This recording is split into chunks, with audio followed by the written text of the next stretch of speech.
नमस्कार, स्वागत है आपका हमारे यूट्यूब चैनल पर। बात करते हैं दीक्षा पोर्टल पर प्रारंभ किए गए online teacher training course number, जिसमें उच्च प्राथमिक स्तर पर समेकित शिक्षण विधियों से संबंधित जो कोर्स दिया गया है उसके प्रश्नोत्तर को हल करेंगे। पहला प्रश्न दिया गया है, मौसम नामक प्रकरण का अध्यापन किन किन विषयों से संबंधित है? तो मौसम गणित और विज्ञान दोनों विषयों से संबंधित है। ऑप्शन नंबर 1 राइट करेंगे। अगला प्रश्न है, छात्रों के विचार और कल्पना दोनों का विकास करने हेतु आवश्यक है पाठ्य पुस्तक और रेडियो दोनों की आवश्यकता होगी। ऑप्शन नंबर 2 राइट करेंगे। अगला प्रश्न विषयों का एकीकरण है। विभिन्न विषयों के अंतर्गत आने वाले समान प्रकरणों को संदर्भ में रखकर एक साथ समझना विषयों का एकीकरण कहलाएगा। ऑप्शन नंबर 4 सही करेंगे। अगला प्रश्न है, निम्न में से क्या एक शिक्षण सहायक सामग्री मल्टीमीडिया का साधन नहीं है? दूरदर्शन, रेडियो, चलचित्र तीनों है, जबकि पाठ्य पुस्तक की मल्टीमीडिया नहीं है। ऑप्शन नंबर 1 राइट होगा।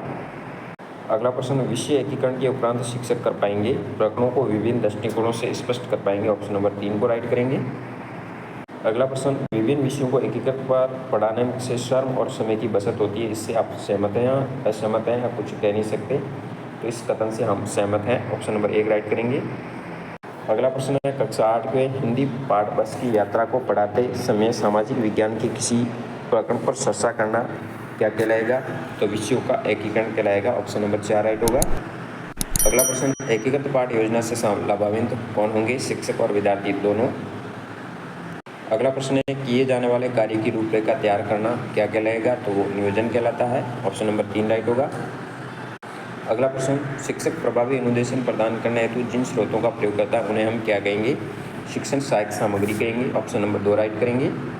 अगला प्रश्न, हिंदी और सामाजिक के लिए एकीकृत शिक्षण सहायक सामग्री के उदाहरण बाल साहित्य और पत्र पत्रिकाएं। ऑप्शन नंबर 2 राइट होगा।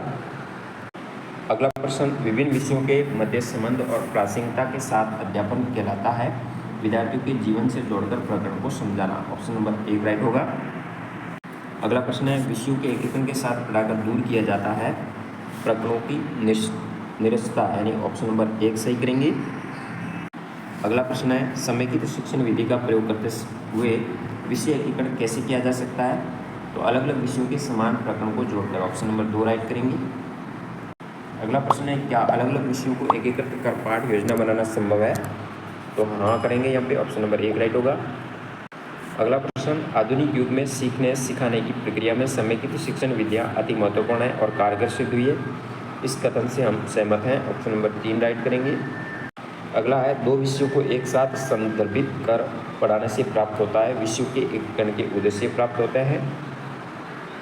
अगला है, अध्ययन अध्यापन में क्या विषय एकीकरण आवश्यक है? हाँ बिल्कुल आवश्यक है। हाँ यहाँ पे राइट करेंगे। क्या एक ही TLM का उपयोग अलग अलग विषयों के अध्यापन में किया जा सकता है? तो इसका ऑप्शन नंबर राइट होगा 1। हाँ बिल्कुल किया जा सकता है। अगला है, विषयों के अंतर संबंध को पहचानने में आने वाली समस्याओं का सन्निकटन होना चाहिए। बिल्कुल सहमत है, कथन नंबर 1 राइट होगा। तो इस प्रकार आप इस टीचर ट्रेनिंग कोर्स के प्रश्नोत्तर का जवाब दे सकते हैं। धन्यवाद। जय हिंद, वंदे मातरम।